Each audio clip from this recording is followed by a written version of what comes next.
This is the all-new BMW X4 and the review of this all-new generation in exterior, interior and the driving experience will be today on Autogefuehl, your #1 resource for in-depth car reviews and your #1 community to discuss cars. Today with Thomas. We're also going to take this one here out to the Performance Center here in Spartanburg, US, planned for the BMW X model. So all greetings here to our US fans especially. And of course also a normal calm street driving experience, both sporty and a comfortable side will show you of this vehicle and all the details you need to know. Also compared to the X3 and also if you think about X4 or X6.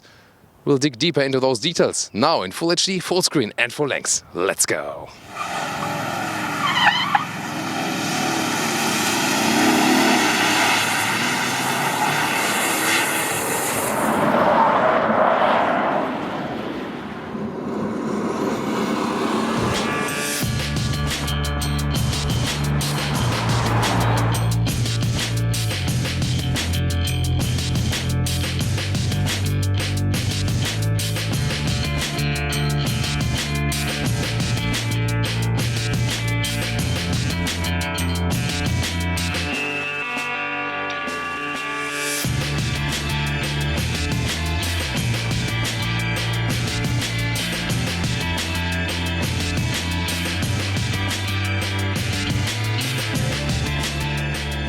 We will have two cars in different lines and specs and colors, also interior differences, very exciting for you.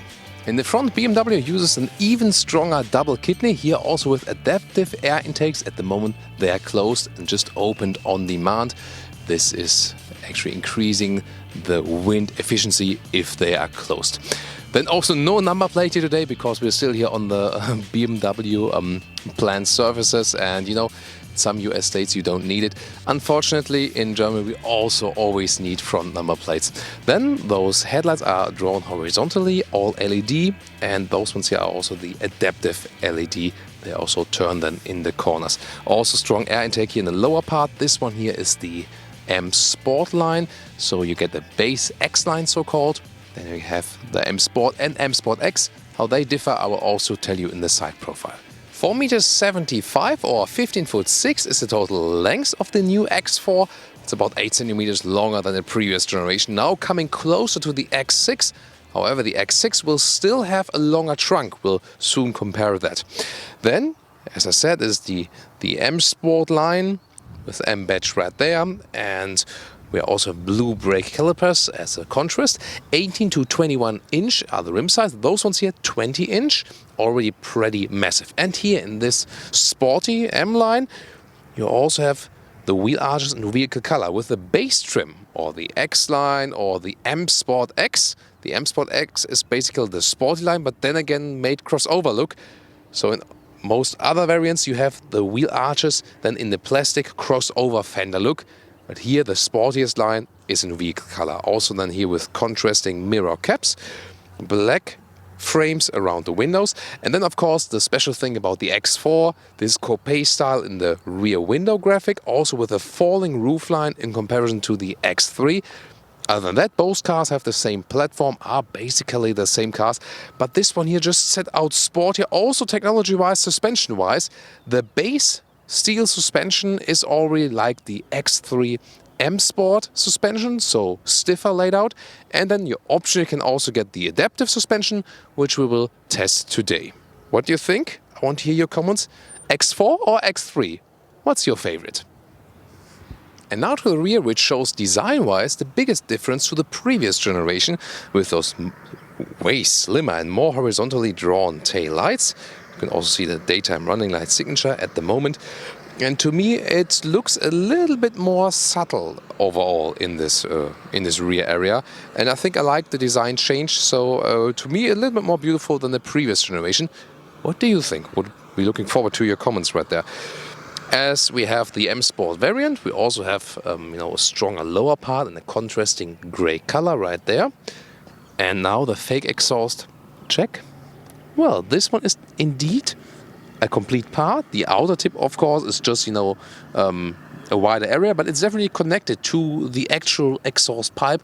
So I think this one then is check. And to open the hatch you can either use the key, you can flip this BMW logo, or you can use this optional foot opening mechanism. Works pretty flawlessly. Really good how those systems have evolved. The electric tailgate itself, by the way, is standard here with the X4. Good that they have made that standard. And 525 liters up to 1430 liters. That's 30 liters more than before. So a little bit gain also in the trunk capacity. We'll soon take a closer look at that one. But let's first test the child safety. I think that's also proof in this respect, so I really like this electric tailgate.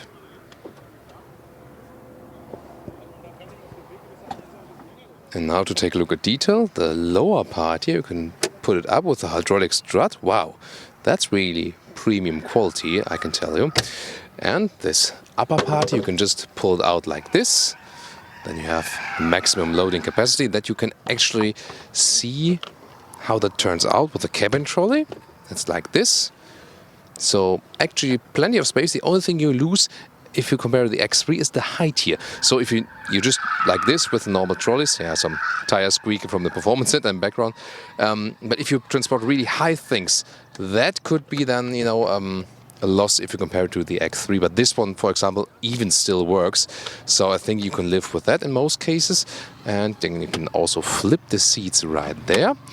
And there you can load things through, and it works really like with a very flawless system.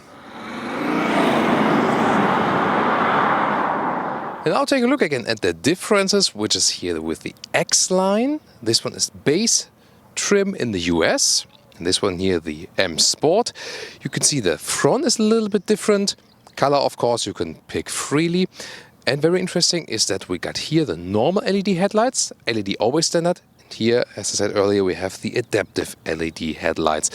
Also here then with the crossover side with the plastic fenders and a little bit more chrome use instead of more dark finishes like here. Also the front grille is here shiny aluminum or chrome, definitely chrome. And here we got this matte surface. Which one do you like better?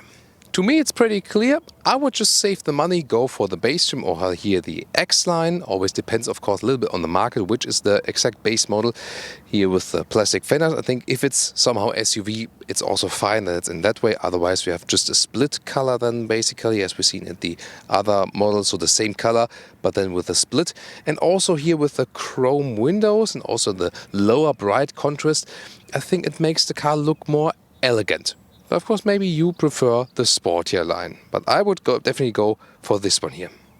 And in the rear, here the xDrive 30i, that one will be the best-selling engine worldwide and also in the US. This 2-liter 4-cylinder engine also has 2 real exhaust pipes and a little bit more subtle than in the M versions. So they're the M performance versions, of course. You can see the real M versions are the super sports one, the M performance, the one below that. Real exhaust pipe here, a little bit more subtle than with the other ones. I think I like it more elegant way like this one. And although I'm not the biggest fan in general with grey color, this one here, this darker grey, together with the bright contrasts and in silver, looks really elegant. And you see here in South Carolina, you just need the rear number plate. So cool not to have a front one. And hey, even a third car for you today, because if you want a little bit more extreme, you can also go with the M Performance parts. For example, here with those optional 21-inch wheels, the maximum available then, also with a little bit more aggressive front bumper, and if you also want those additional stickering on the side.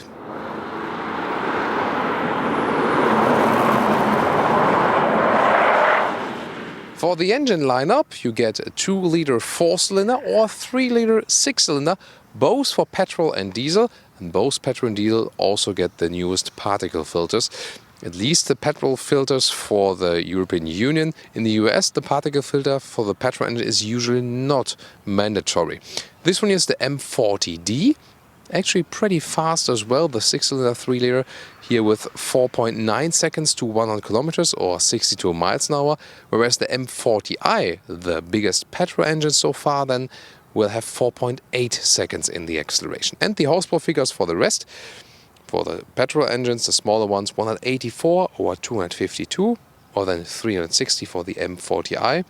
And then for this one here, 326 horsepower, also with a lower spec 265, and the 2-liter 4-cylinder diesel 190 horsepower or 231.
This is the car key, and you can also get this huge car key like it was introduced for the 7 or 5 series, where you can also see the range or the window information, but I think a little bit over the top.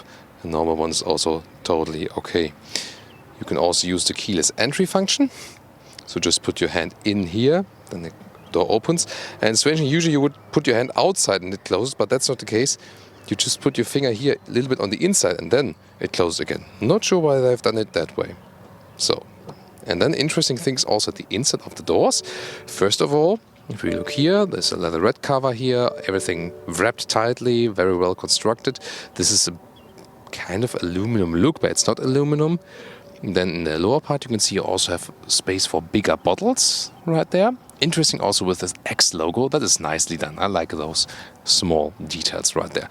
And then when we take a look at the very, very lower part of the door, you can see it here.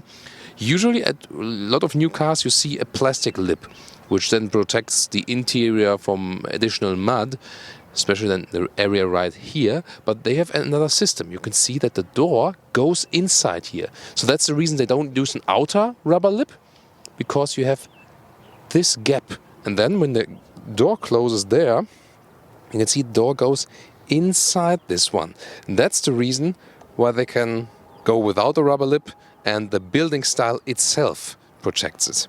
Here the M40d, so sporty variant again, the M Sport line with the M Sport steering wheel. Also leatherette dashboard with the red contour stitches. Soon more about those digital gauges. And the seats, those ones are the optional all animal skin spec, but you can get a fabric spec also in different markets, or in the US we also expect a SensorTech, so a leatherette if you want to go without animals. The lower part you can also lengthen right there for taller people, and also electric support here, but of course those are already the more evolved optional seats. And let's get inside. It's the same in the X3, so you have this upright SUV seating position. However, the window line is a little bit slimmer, so it already feels sportier here in the X4. This is definitely also the biggest differentiation. It just depends on what you want. More, let's say, more comfortable, evolved feeling in the X3 classic SUV, or the sportier styling, the mix between coupe and SUV. Well, and seat can be electronically controlled, as said. When I have it in the lowest position, me as 1.86 m or 6'1", still have plenty of headroom left. If you want a panoramic roof, this is also possible. This one will reduce the headroom. The steering wheel can be adjusted manually like this, also in a wide reach, so that's quite interesting. Also that the M steering wheel, it's actually good to handle, but it's not really symmetrical in a way that it's a little bit oval in the top part. It's always a little bit irritating if you step in for the very first time. But overall, you get a comfortable feeling also for longer term run. We'll soon show deals about head-up display, instruments, and also the central infotainment system. And by the way, not to forget, in the X5, the all-new X5 episode, we had seen those inside door parts at one vehicle. This was pre-production, just to tell you again, we had a discussion about that. So in a BMW also we see the full structured inside of a door. This is the interior overview with some contour stitches. You can see it right there. Horizontal layout overall. Again, sporty design. But I think it's a little bit cluttered, so a lot of different elements. I think the design should give you some more cleanness, and I think that's lacking a little bit. Then the climate unit only appears when you turn on the engine. So you can hear for the temperature. I still like to have the separate knobs right there. The CD player, some really like, you say, I'm a music fan and I really need a CD slot. Some others say, let's save this clutter. It really depends. You know, what's your take on that? Then what's interesting, you get different setup here for the two screens. Here it starts with a 6.5. This one here is the optional 10-inch. And on the left side, it starts with analog gauges, and then the optional 12-inch digital gauges. So we take a detailed look at that. Then here again, this oval form of the M Sport steering wheel. And in the lower part right there, we get another M logo. A huge middle console cover where we can then have the inductive charging of a smartphone or also with a USB plug, and also adaptive cup holders next to the automatic transmission, which does a very good job, I can already tell you so far. This hasn't been changed, and driving modes, I will talk about that. Also how that controls the rear differential lock when we drive the car on the racetrack. And as for the digital gauges, you can see that only when you start the ignition, then you can see them. Right side RPM, left side speed, and also digital information, for example distance, or also the consumption will be displayed then in the middle part. But as I said, you can also still get analog instruments as base model. And this is the new head-up display where you can see the speed and also the direction you're going to, and also the allowed speed. And by the way, if anything is flickering on screens or digital visualizations here, it's never flickering in real life, just on camera a little bit. And if we take a look in detail at the infotainment screen, yes, you also have the touchscreen now, finally. And then you can go to the different menu levels right there. Sometimes it's a little bit deep in the menu, so that gets a little bit complicated. Mobile devices, either with Bluetooth standard, or you can also optionally get CarPlay.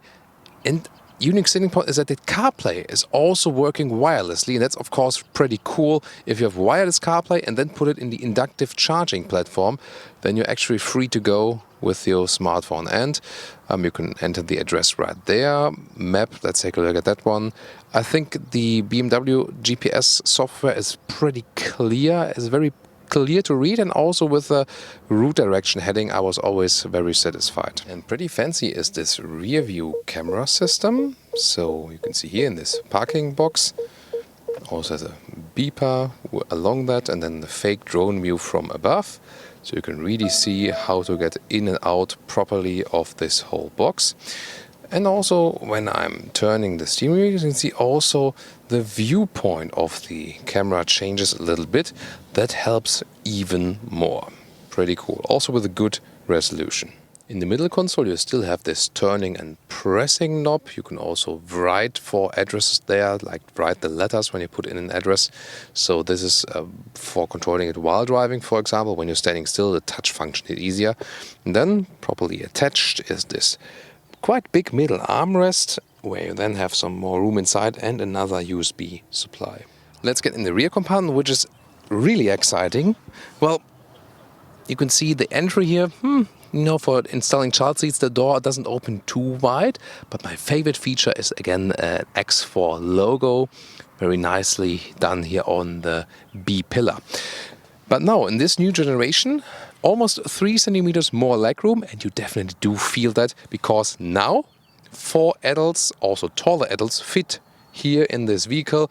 I even can put my hand in front of my knees, also because the rear part of the seat has this, you know, this gap inside. So it's actually quite okay. Also, they worked on the rear bench with the headroom, that you have a little bit more headroom. And this exactly does work still for me. I can put a hand over my head. So yes, this car is definitely 4 tall adult proof. If you have the X3, of course, you have a little bit more headroom towards the rear. If you're, you know, driving with some basketball players or something. And I'm also really happy that everything has become more flexible. For example, you can, with the lever in the lower part, you can adjust the rear bench. So you can put it a little bit more back, or you can pull it a little bit more upright, depending on what seating position you prefer. And we can also flip the seats from here. From the trunk it was also very handy, but here it's also possible, again in this 2/3, 1/3 split. Then you also have this armrest here with cup holders. You can also just flip the middle part as a ski hatch, that's also possible. And optional, you can also get a 3-zone AC, so you can also put the temperature here in the rear. And here, as a comparison, you can see the, on the one hand, lower spec. For example, there's no leatherette dashboard. There's some plastic, but it's still soft touch. Then we also have a aluminum look here. I think that's more beautiful than the one in the other vehicle we've seen. Also, we have a different steering wheel. This one is not the M steering wheel, but this one here has optional heated steering wheel, so it is right here when you have this option ticked. And those ones are the gauges, let's say in the middle, they are really standard, just analog ones. Those ones here are a mix of digital and analog. This one is the standard spec then for the US, and the top one, the all digital. And here we also have the panoramic roof. You see it reduces the headroom, but it's still okay for my size. Then there's a shade that you can open first, but it's not only a look-through panoramic roof, you can also open it, and then it looks like this. If you're in very hot climate, you should probably just leave the normal roof. Other than that, you can have this feeling of some more air above you. It's not the biggest opening, but to show you this as an option.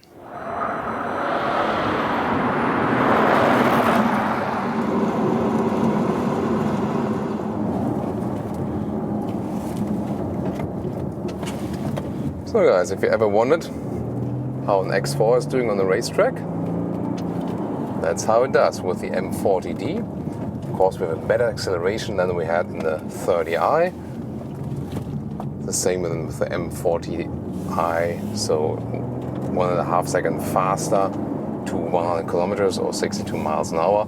Very powerful, and for a diesel we also get a nice sound.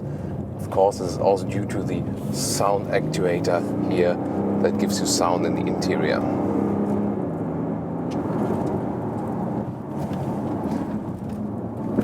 Now with the M steering wheel here as well, the other one, the base one, was also just fine.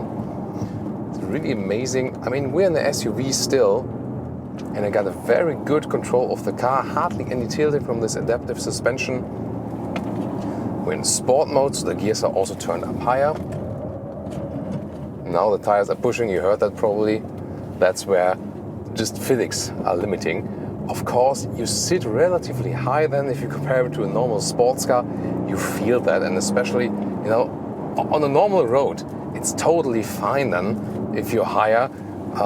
But then if you're on a racetrack, you do feel the differences from an SUV to a real sports car. But still, it's quite amazing what you can do with this vehicle here on this Performance Center racetrack at the Spartanburg plant, BMW USA.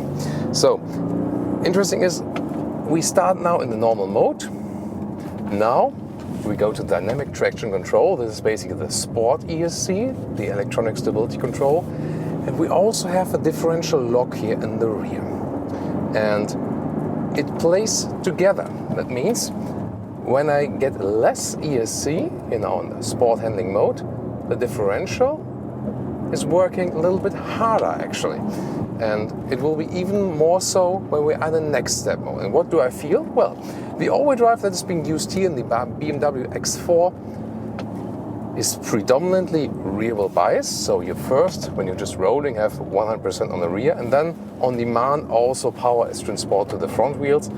The harder we accelerate, the more power is being transported to the front wheels. The rear is coming around just a little bit more. That's actually quite fun and already makes a difference. And this Sport ESC, on dry roads, you can still use that basically on the street. To deactivate the ESC, that you should basically not do in public traffic. But of course, we can do it here on the racetrack. So one more lap then with the Sport ESC, which already feels very good. That's where the car is always pushing in this very tight corner. And I feel the all-wheel drive is active, so I'm not only being pushed from the rear, I'm also pulled from the front tires, so both is working at the same time. But still you feel this rear wheel bias. Here we go. Although we have a lot of grip here, you can also see the tire tracks here.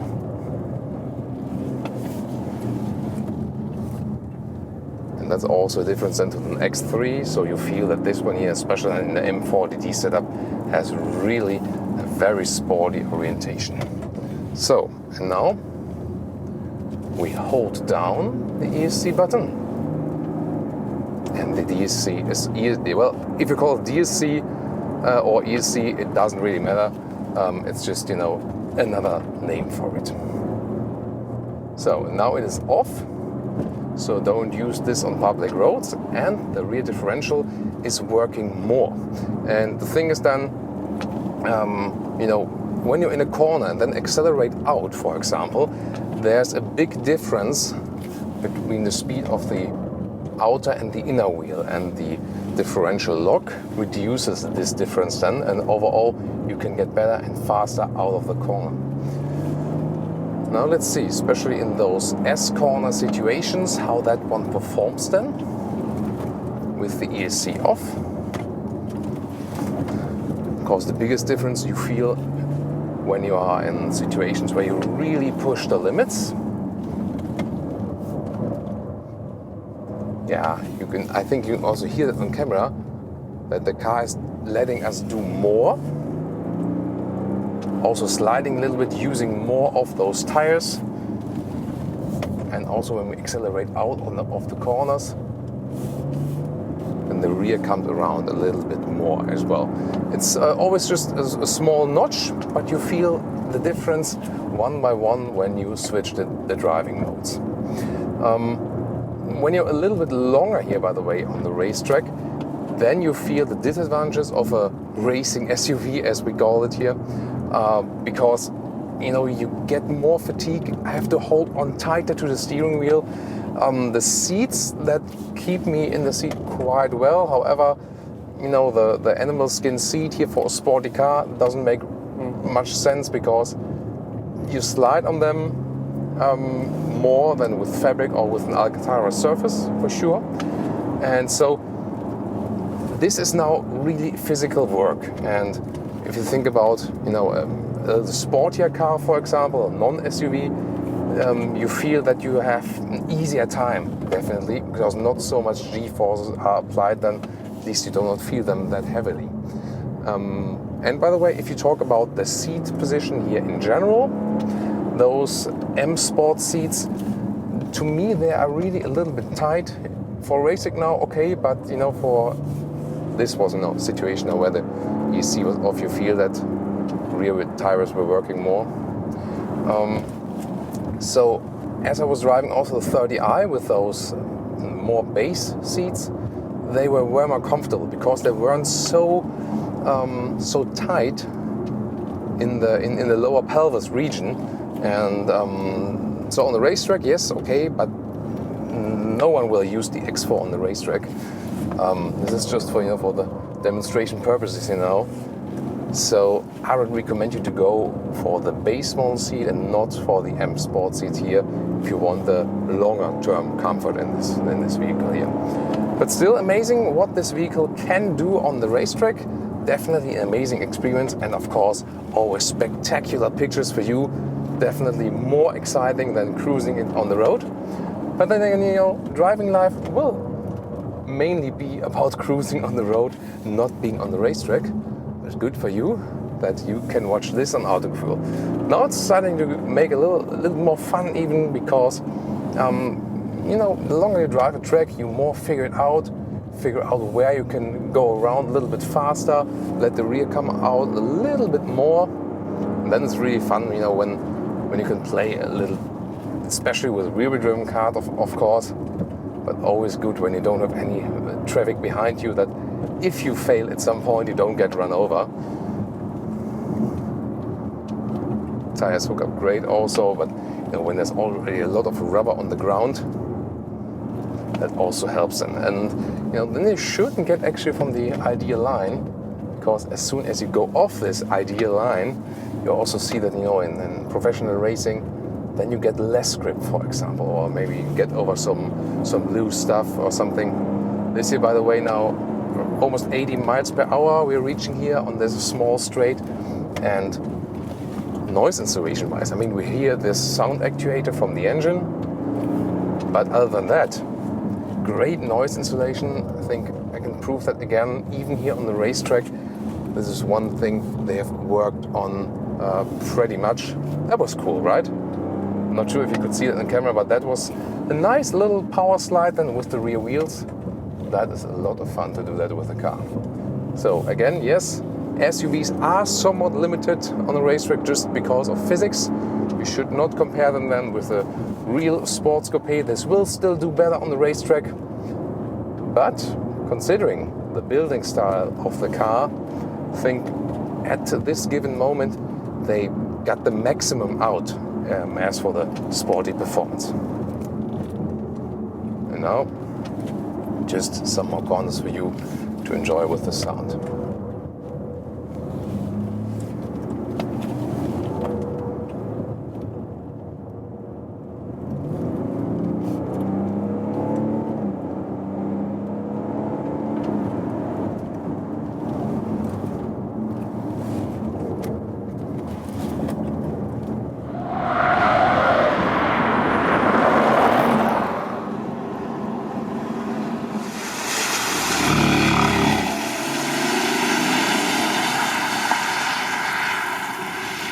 And we'll do one more exercise. We have a round track here, just a circle, where the road has been made wet.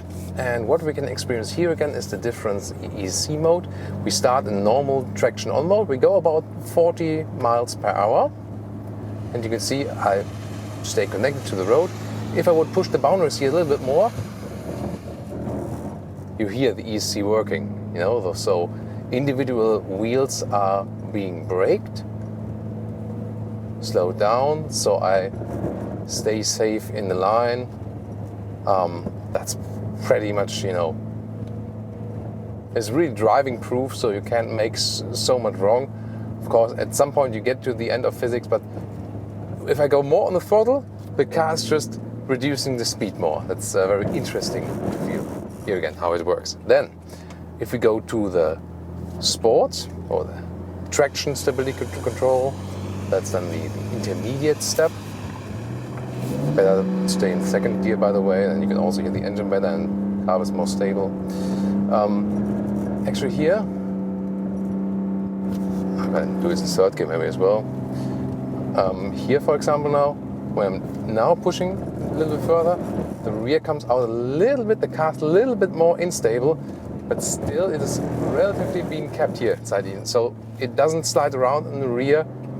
Again, the brakes are applied for the individual wheels. Even if I push it just a little bit here now, see, a little bit, I can catch it again, and I have really time to catch it. So now DSC off, do not do it on public roads. Maybe if you're stuck in snow or something. Here, I can spin it around, counter steer, you can see it. Now the road is also getting dried by driving a little bit in hot temperature. Here I really have to force it also as well. Here now a little bit wet now again, force it around, counter steer. Then you can do more with the car. It is not 100% deactivated in a way that it has a rollover protection, and so as soon as, you know, something like this is being sensed, also like some emergency ESC is being activated, I think you still got the difference.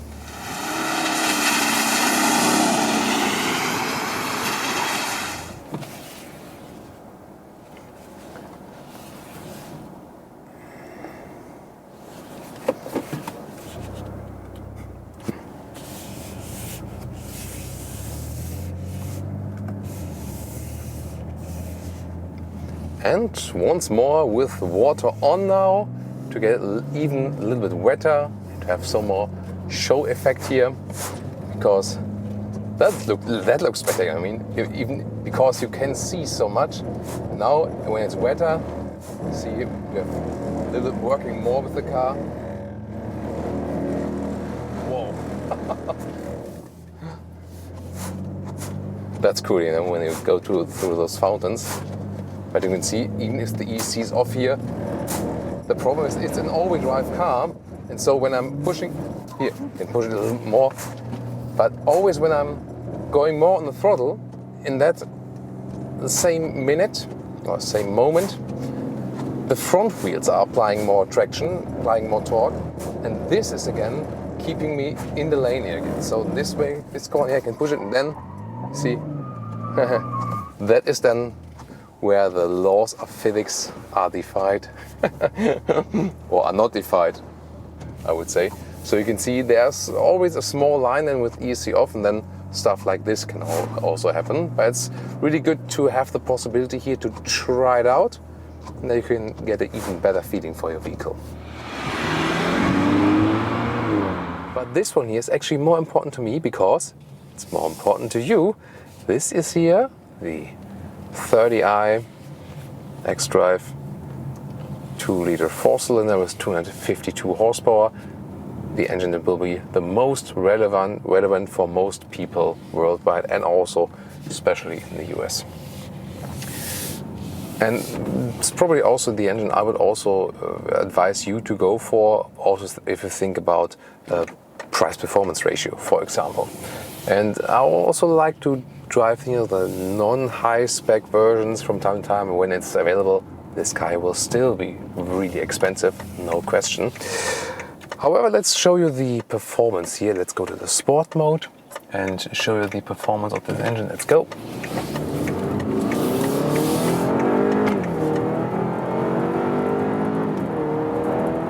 Plop. That's already 60 miles an hour. Pretty good, and I think also a decent sound. So the official figure here, I mean, we were in slight corner here, but you know, when do you have the chance to start from a straight line? So I think it was a quite good test for that. So the official figure then to 100 kilometers or 62 miles an hour is 6.3 seconds. That's 1.5 seconds slower than the M40i, and I think you can still live with that for sure. So you get enough power reserve with this engine, especially if you go to the sport mode. In the sport mode, the gears are turned up higher. Here's the M40d we're overtaking now here.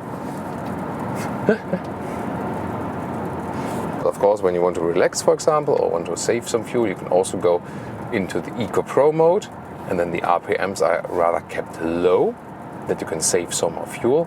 And also this so-called coasting function with the mild hybrid function is working. So then all of the consumers are basically shut down, and you gain some energy for the battery. That this regenerative energy can then, for example, serve as AC energy and stuff like that. So for example, when you're going down, you know, rolling down a little bit, the RPMs are dropping down a little bit. I also get a small symbol in the display how much fuel I save, or in this case here, basically the car is showing me 0.2 miles, 0.3 miles, saying me how far is the way, how much further I can go with this saving method. So pretty cool. And also the instruments changed to the blue one. This is already available with those mid-trim gauges, not with the total analog gauges, and would show a little bit different. So the Eco Pro mode is really good if you want to relax. And actually we had some feedback there lately as well. Someone wrote us, I think it was in the 5 Series, has been using the Eco Pro mode and really saved significant amounts of fuel with that. So that's pretty interesting. Other than that, you can also just leave it in the comfort mode. That would be the normal driving mode. So the throttle input is not that reduced in this case, but in all modes, of course. If you really floor it out, you'll have enough power, and the engine will also react to that. Standing still now here at the traffic light, by the way, the noise insulation is better than in the previous generation. It was already good in the previous generation, but here even better now. For example, also now when a truck is next to us, of course you hear that somehow, but overall it gives you a rather calm atmosphere. And it is somewhat similar when you compare it to a BMW X3, yes, a little sportier look to the front, a little sportier from seating position and from suspension wise. Remember, the base suspension is already the X3 M Sport suspension, and this one here, the adaptive sport suspension, which is also having this sporty notch. Here at the moment driving 45 miles an hour, and that's really super silent. The road is relatively rough from the surface, but not too bad. But this is, I think, to me also one of the major differences which I have worked on. The adaptive suspension, how does it do its job? We're also going over some bumpy stuff. I'll tell you that as soon as more bumpy stuff comes. Here, for example, you feel it's definitely also a sporty setup, but with the adaptive suspension you have a wider span. If you're in comfort mode, it's a little bit softer. Still good reaction, no tilting or something. And when you're in a sport mode, you immediately feel, bam, it gets stiffer. And when you're going over those huge system covers something, then you really feel them. So it is now a bigger difference when you're in sport mode if you compare it with the comfort mode, especially suspension-wise. And then you also get more feedback when you're doing some slalom. Again, when you're just cruising, I would really leave it in the comfort mode, and you're actually just fine also with the base suspension. But this one here, the adaptive suspension, if you have the money to go for it, and if you really want that span between sometimes you like it sporty and sometimes you like it comfortable, if you like it comfortable anyway most of the time, then go for the base suspension. And as I said, with the X4, the base setup will be a little sportier anyway. So that's also then the comparison to the X3. The X3, when you want the most versatility and most comfort here, picking a compact SUV, and the X4, if you want this more sporty approach, and if you don't care so much about high loading things in the trunk area, if you're just fine with that, with the area that is cut off in the rear. Also wider track in the rear than with the predecessor version, so it has some more stance on the road, and it feels very sovereign. You wouldn't actually miss the feeling from a full-size SUV. So if you think about, do I have to step up the game, buy an even bigger car, for example, this one here already gives you a very sovereign feeling, and it might be handy for price and also for the length of the car, the space you have in the city. If you say, I'm just fine with the compact SUV, I don't really need the size above it. And I think with the upgrades they've done here, that's where we are.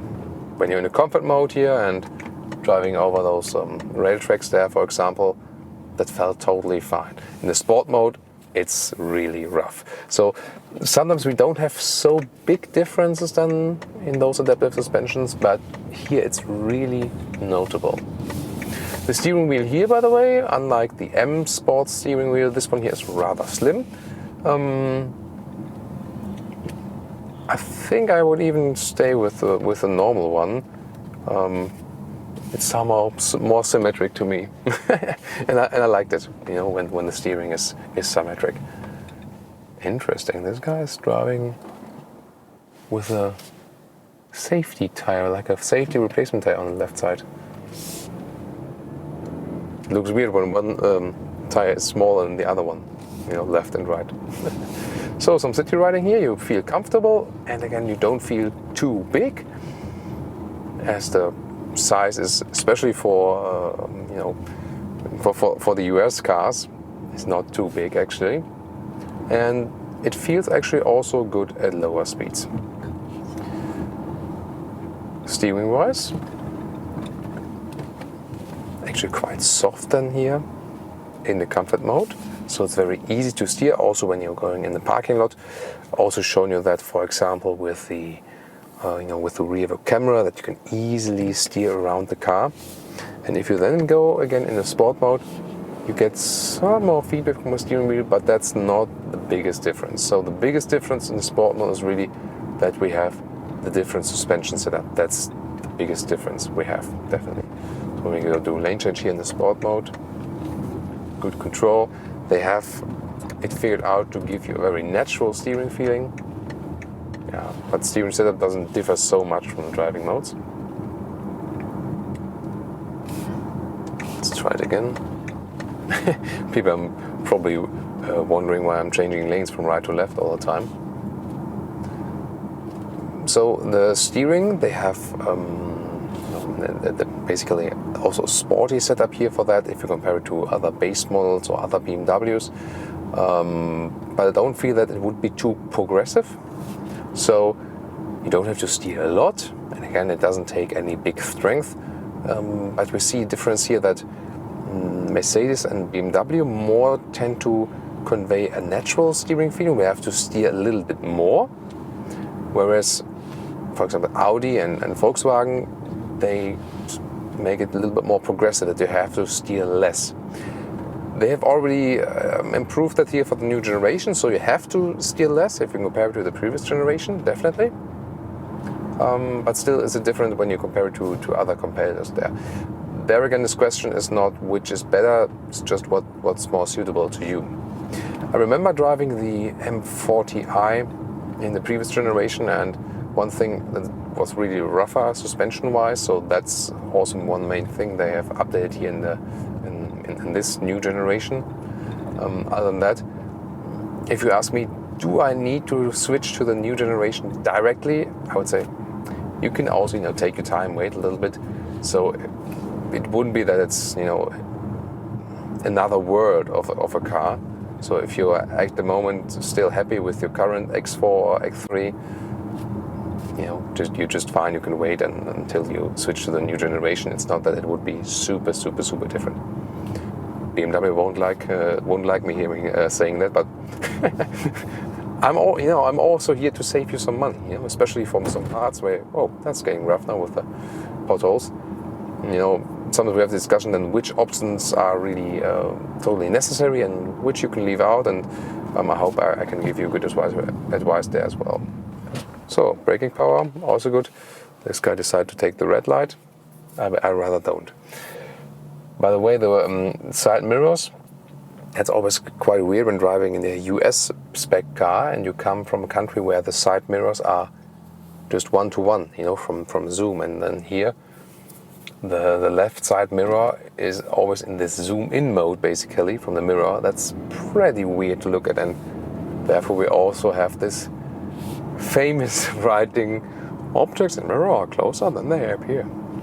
But for that they don't have a front number plate, so that's again my favorite for the day. So pretty relaxing in the city. The acceleration was also good. Gauges wise, I would be fine with this one, but also with the manual as well. What about the cruise control? We also have the adaptive cruise control here, so I can set that I don't exceed the speed limit here, for example, and then also the distance to the car in front of me is being kept. I have to turn left, but I just want to show you that the car stops here with the cruise control, so that was not me braking, and then we're stopping. So now I get over. Thank you so much. Got him in.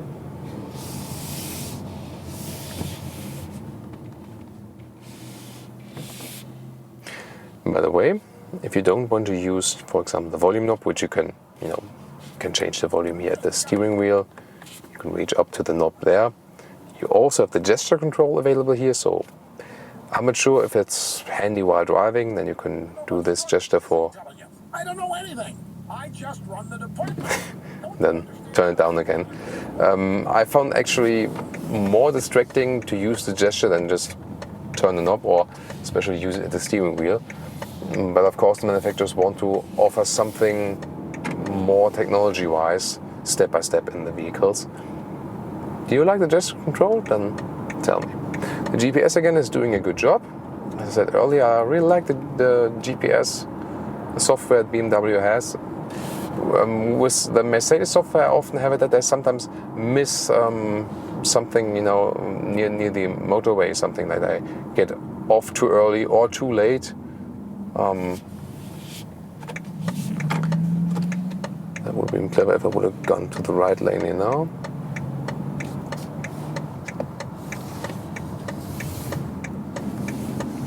The only thing that is sometimes a little bit bad with the software is that the menu structure is sometimes too deep.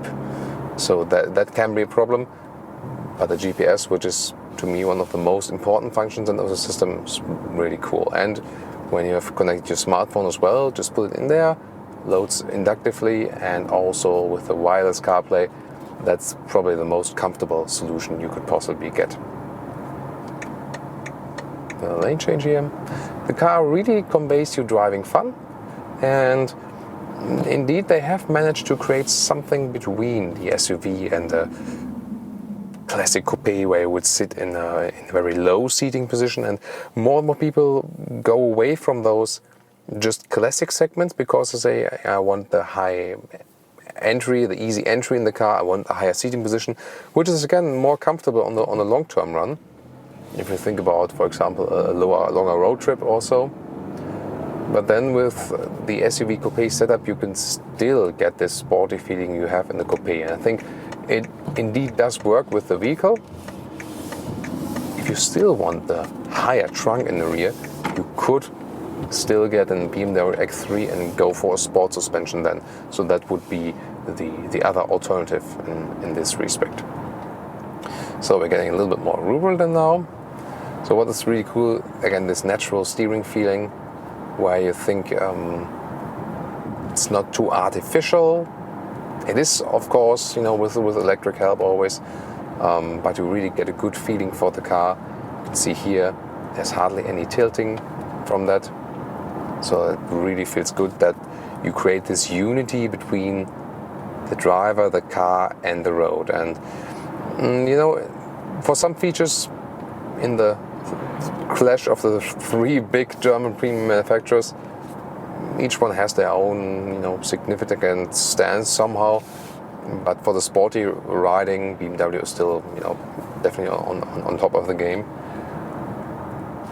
But if you don't pick the hardest suspension, you still can combine this comfortable ride. I had it with the 5 Series as well, where you can, it's an air suspension, although it was just the adaptive suspension, because it was so comfortable at the same time. You just have to be aware that sometimes the sport suspension, like in the X2, that was too rough, So if you go for an X2, the smaller one, do not go for the sport suspension, because that's really too rough. But here in the X4, it's still a good compromise. And together with the engine, you feel that this engine here is actually suiting the car very well.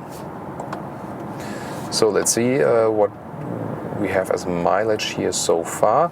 We had this acceleration in the very beginning, and then we were just rolling a little bit and trying to keep the consumption low, more city driving and stuff. And at the moment we are at about 20-21 mpg. This time European viewers have to enter it in Google and do like 21 mpg in was then L/km. And we can also see what's the minimum consumption basically. So if we reset it,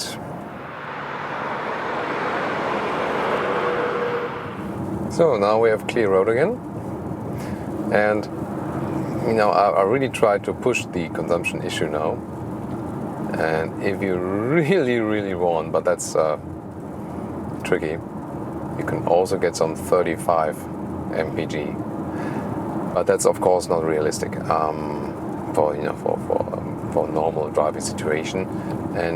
But thing is, if you pick some maximum figures and the minimum together and then divide them by 2, you usually get a quite good overall split then, which is realistic. So let's see if we can get a little bit more dynamic. Of course, for that one, rather the track is there, but here on the streets, we would rather test the cruising and how it behaves in the city. And so far, definitely again a very decent car, and in different elements they have improved it. So overall, it's definitely a step forward if you compare it to the previous generation.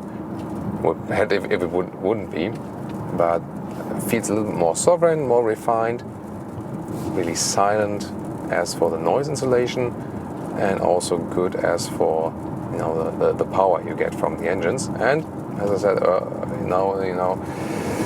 you can also drive it in a fuel-saving way, especially here with the Eco Pro mode.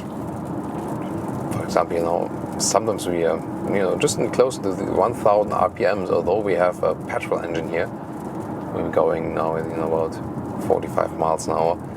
As soon if you go to the sport mode, then this drops up. And you can always also use the shifting pedals here, go down a gear, or go up again. So if you want to prepare an overtaking maneuver, for example, then you're also always ready to do that.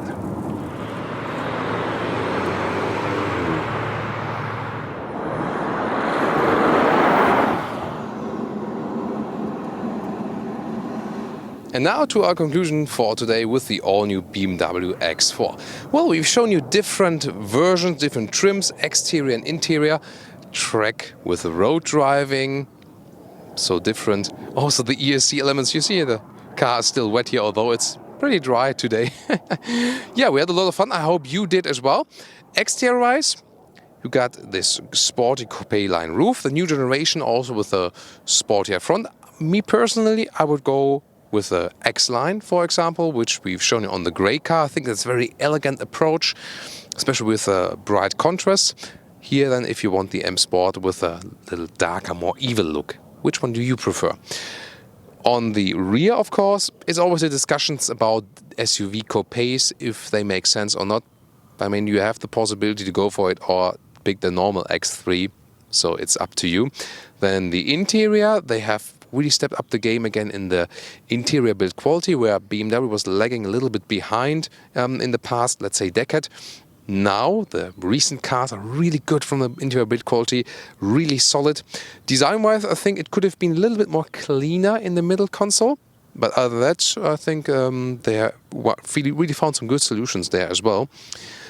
The room you have in the inside, also better than in the previous generation. But of course, considering the length of the car, the package could also maybe be a little bit better.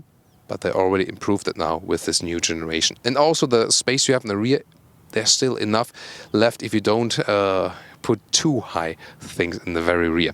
Driving-wise, was very impressive because it has a superb handling for an SUV.